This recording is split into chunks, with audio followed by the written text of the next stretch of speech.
Sa isang baryo sa gilid ng palayan, may isang kalabaw na araw-araw ay nagbubungkal ng lupa. Sa itaas naman ng mga puno ng kawayan ay may isang munting ibong maya na mahilig manukso at magmalaki.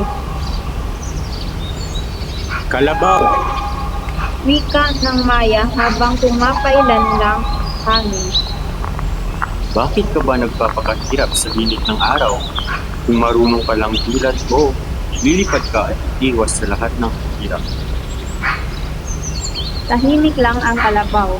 Hindi siya tumugon. Pagkos ay patuloy siya sa kanyang ginagawa na nag-aararo ng lupa. Mabagal ngunit matatag. Makalipas ang ilang araw, dumating ang malakas na bagyo. Ang hangin ay nagpalipad ng mga dahon at ang ulan ay bumuhos ng walang tigil. Ang munting maya, kahit anong lipad, ay tinangay ito ng hangin at halos hindi makahanap ng maliliparan. Nakakita siya ng kalabaw na nakatayo sa gitna ng palayan. Basang-basa ngunit matibay. Lumapit siya at nagmakaawa.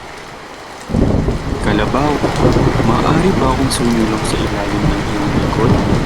Ako'y pagod na at wala nang mapuntahan. Ang kalabaw ay tumango at hinayaan ng ibon.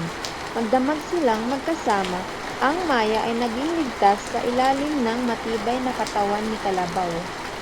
Kinabukasan, nang humupa ang ulan, ang maya ay nagsalita. Salamat Kalabaw, hindi ko malilimutan ang kabutihan mo. Ngunit pagkakita niya sa mga butil ng palay sa tabi ng ararat, mabilis niyang kinuka ang ilan sa mga ito at lumipad palayo nang hindi man lang nagpapaalam. Nagpatuloy ang kalabaw sa kanyang gawain. Tila walang nangyari. Dahan-dahan siyang nagsalita. Hindi lahat ng nakakakita ng kabutihan ay natututo ng magpasalamat.